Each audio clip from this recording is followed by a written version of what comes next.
Welcome to the 5-Minute Murder podcast from 5minutemurder.com, where each week we take a look at a murder, a murderer, an assassination or a serial killer in about 5 minutes.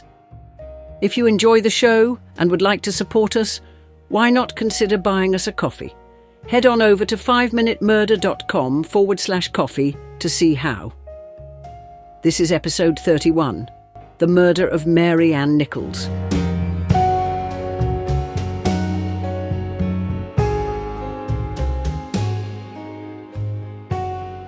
The murder of Mary Ann Nichols on the 31st of August 1888 marked the beginning of one of the most infamous criminal cases in history, the Whitechapel murders attributed to Jack the Ripper. Her brutal killing in the dimly lit streets of Victorian London was the first confirmed murder by the unknown figure who would become one of the world's most notorious serial killers. The discovery of her body in Bucks Row set the stage for a reign of terror that gripped the East End, fueling public hysteria, speculation and intense police investigations that ultimately failed to bring the killer to justice. Mary Ann Nichols, known as Polly, was born on the 26th of August 1845, the daughter of Edward and Caroline Walker. She grew up in a working-class household in London and in 1864 married a printer named William Nichols. The couple had 5 children, but their marriage fell apart, with William accusing her of drunkenness and infidelity. She eventually left her family, falling into a cycle of poverty and homelessness that would define her later years. By 1888, Mary Ann was living in lodging houses in Whitechapel, scraping together money through casual work and, at times, prostitution. On the night of the 30th of August 1888, she had been drinking in and around Spitalfields, moving between lodging houses in an attempt to find a place to stay. She was last seen alive at around 2:30 a.m. on the morning of the 31st of August by a friend, Emily Holland, who had known her from a common lodging house on Thrall Street.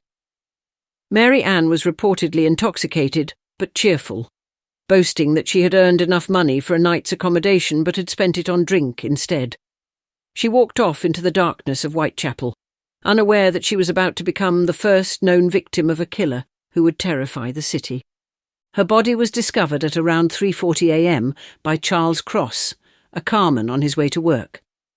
She lay on her back in Bucks Row, a narrow and secluded street in Whitechapel. Another passerby, Robert Paul, arrived shortly after, and together they hesitantly approached the body.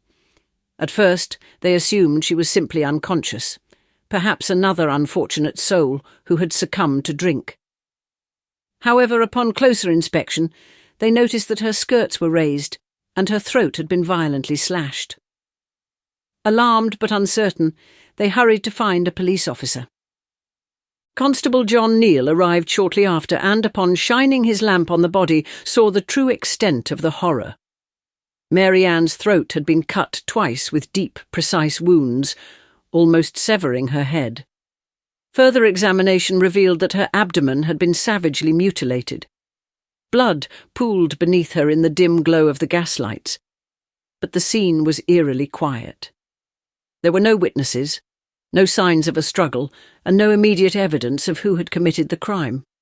Dr. Henry Llewellyn was called to the scene and confirmed that she had been dead for approximately 30 minutes, meaning she had been murdered shortly before her body was discovered. He noted the ferocity of the attack, particularly the deep throat wounds, but was struck by the apparent speed and efficiency with which it had been carried out. There was very little blood spatter around the body, leading him to conclude that she had been killed where she was found. The wounds to her abdomen suggested a level of anatomical knowledge, hinting at the possibility that the killer had some surgical or butchering experience. The murder sent shockwaves through Whitechapel, an area already plagued by poverty, crime and vice. The East End was a district of extreme deprivation, where thousands of people lived in overcrowded slums, surviving through casual labour and prostitution. Violence was common, but the sheer brutality of Mary Ann Nichols' murder suggested something different, something far more sinister. It was not a robbery, as no valuables were taken. and the method of killing was far more frenzied than typical domestic or gang-related violence. The police were immediately concerned that this was the work of someone who might strike again. In the days following the murder, newspapers sensationalized the case, playing on public fears and spreading wild theories. The brutal nature of the crime, the mutilations, and the lack of an apparent motive led to widespread speculation that a deranged killer was on the loose. The press quickly latched onto the notion that the murderer could be a doctor, a butcher, or even a foreigner, reflecting the prejudices and anxieties of the time. The police investigation, led by Inspector Frederick Aberline and his colleagues from the Metropolitan Police, faced immense challenges. Whitechapel's maze-like alleyways, dimly lit streets and transient population made it difficult to track potential suspects. While several people were questioned, there was no firm evidence pointing to any particular individual. There were no reliable witnesses, and forensic science was in its infancy. Offering little in the way of physical evidence, the case quickly became a source of frustration for the authorities.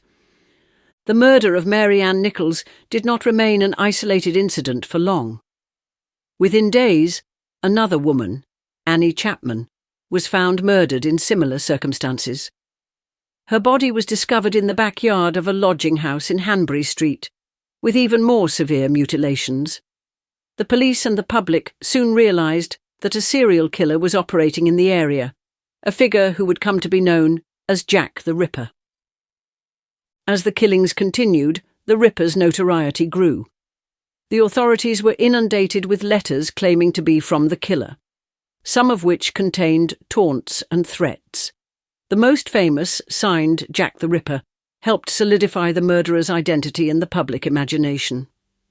Fear gripped London, and the East End became a place of terror, as women, particularly those working on the streets, feared for their lives. Despite extensive investigations, numerous suspects, and a massive police presence, the identity of Jack the Ripper was never discovered.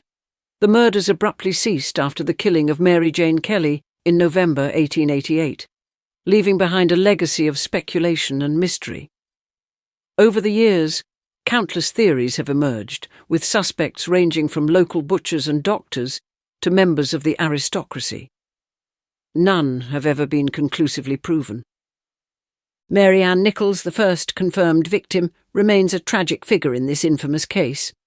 Her life, marked by hardship and struggle, was cut short in the most brutal way, her name forever linked to one of history's greatest unsolved mysteries. The murder of Polly Nichols was not just the start of the Ripper killings. It was a moment that exposed the desperation and dangers of life in Victorian London, highlighting the stark realities faced by the poor and vulnerable. More than a century later, her story continues to be retold, a reminder of the darkness that lurked in the gaslit streets of Whitechapel.